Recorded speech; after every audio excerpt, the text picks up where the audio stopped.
guys, welcome back to my channel.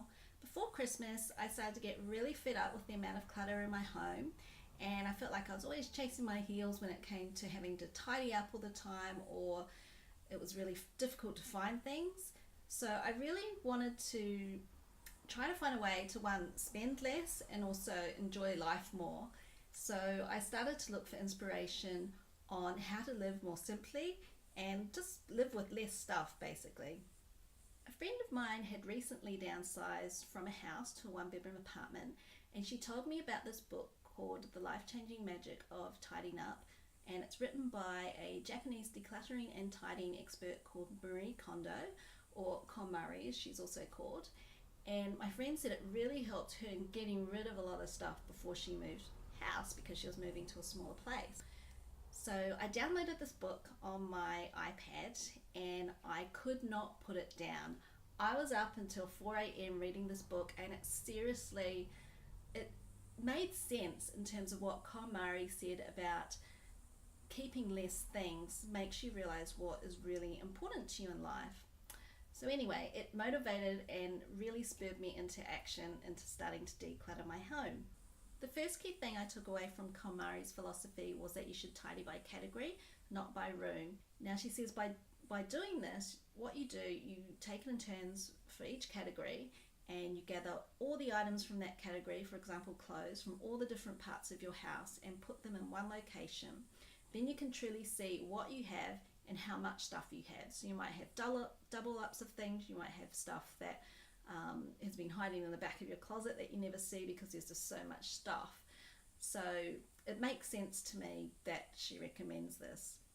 The next thing I took away from this philosophy was only keep things that spark joy. So rather than purely looking at what you want to throw away or get rid of, look at what you want to keep. And what KonMari suggests is you actually pick up every single item individually and hold it in your hands and feel whether or not it gives you a feeling of joy. So does it spark joy? This won't work for all items. So there's some practical items like, a can opener, for example, that, might not spark joy, but is something that you use regularly. So those sorts of things you should keep. I think for me, the real trap when I'm trying to declutter is falling into that headspace of looking at something and thinking, but I might use that one day. And especially for an item that is brand new. So I've had books, for example, that I've never read, and I think, well, I might read that one day. I still think it'll be an interesting book to read. And what KonMari says is, if you haven't used it by now, you're probably not going to. Okay, so reading all of this stuff, it really did spur me on, and I started decluttering my house, starting with my clothes. So I actually feel like I don't have that many clothes to start with. Since having kids, of course, everything you buy is cute stuff for the kids, and I've never been a big clothes shopper anyway. So I thought, there'd be nothing for me to throw out, or very few things for me to throw out. And I was surprised. I actually managed to throw out half of my clothes. KonMari recommends that you fold your clothes to save a lot of space, and that standing folded clothes vertically in a drawer makes it much easier for you to see what you have.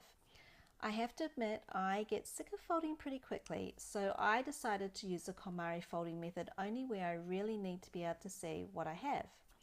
For items like clothes I wear around the house, I still stack those on a wardrobe shelf because I ran out of room in my drawers, and I also tend to just grab whatever is on top. Folding is really useful for things like t-shirts or tops and socks. Clothes which need to be hung like suits, certain blouses, dresses and coats are still hung in my closet. I changed most of my hangers to thin flocked hangers as they significantly save space in the wardrobe. And for people like me that have narrow shoulders, I find it helpful to hang my cardigans and tops on kid-size hangers so the shoulders don't get pushed out of shape. Hats, shoes, accessories and bags are part of the clothing category. I don't have a lot of these items, including shoes, which I know may be surprising, and I'm pretty lazy about accessorizing. So half the time I even forget to put on my wedding ring, which I know is really bad. I did find this bag though, which has been sitting in my closet for a few years, and it's this lovely Oroton bag, which I absolutely love, and I just keep telling myself that I'm going to use it one day, but you know what, it's never going to happen.